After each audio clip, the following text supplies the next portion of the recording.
What's up, world? Hey, this is the House of Sticks channel. I'm Scott, and today we're going to talk about project file management.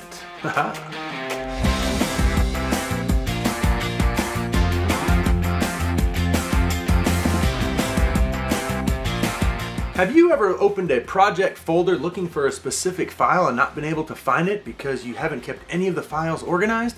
Well, hey, I've been there too. But today we're going to look at an awesome piece of software called postHaste that's going to make a file hierarchy structure for you. It's going to name some stuff the right way, and it's going to give you the foundation to start every project. So it doesn't matter how many projects you've done, they're all organized the same way. You can share them with your buddies on Dropbox or some network attached storage, something like that. With all that said, we're going to take a look at my computer and show you about postHaste. When you take a look at postHaste, first off the bat, you'll see you've got two tabs up here. One, you've got this new project tab, and then you've got this templates tab. The templates tab is going to allow you to create this file hierarchy. Now, what's really cool about this is everything that's named template is going to take on the project name. So this won't ever be actually named template.aep. It'll be named something different. Now, these are the presets you'll see here that have come along with postHaste. And these down here are all the different ones that we use on a regular basis. So we use this new video tab a whole lot. And you'll see in here the way that we organize our project, our video production projects, is by working files, proposal, deliverables, and media.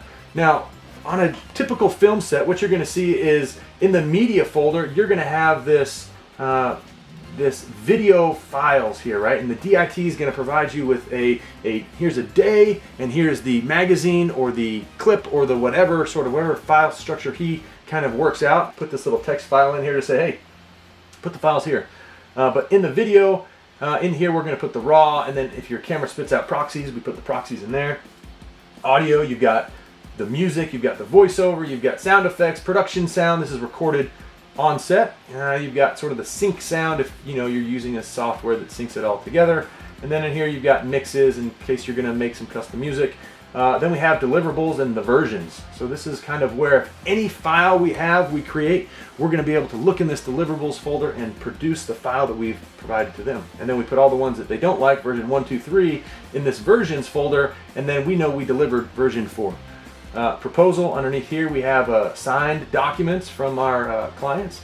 We've got the source file, which is the thing that we use to make the documents with. It's a Word document, it's Pages document, it's a whatever sort of word editing software you want to use. And then underneath here you have this template XLS. And then underneath here we have working files. We've got project files. This is where we're going to put all the Premiere project files, all of the PSDs, all of the AI files, all that stuff. Under here we're going to have the images and the branding from the client. Well, then we have the documents. We've got storyboards and scripts and timesheets and all this other stuff. This is stuff that the clients provided. So what's really cool about this is we can go over to this new project tab.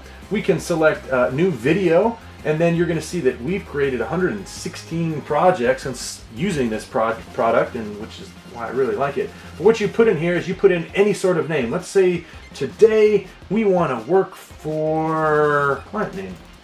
And then in here you can give it a project name. So let's say this is the Super Bowl ad for 2018. Okay. Then it's going to give you a date underneath here, and then it's going to give you the editor, which in my case is me. Obviously you can have drop-down boxes where you use other sorts of people that you have in your organization.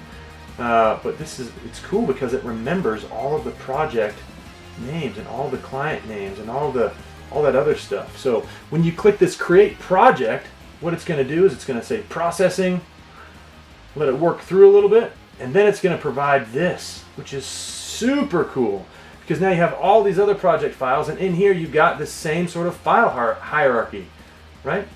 So you've got the deliverables file where you can provide all your deliverables, your media, your assets, your working files, your documents, your scripts, and all that stuff.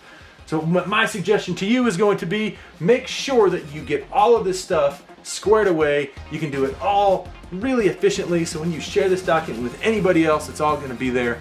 You don't have to go through and make individual file structures. Remember what the structure is. Really fantastic tool for all of you creatives out there. So hey, keep it real. If you like these videos, if you feel like they're good, please click the subscribe button. We're going to put that right over here. We're going to make a link to another video up here, and click down below. There's some cool other stuff down there. Check out our website at houseofsticks.com. Again, my name's Scott. Thanks again for being here, and we're out. See you next week.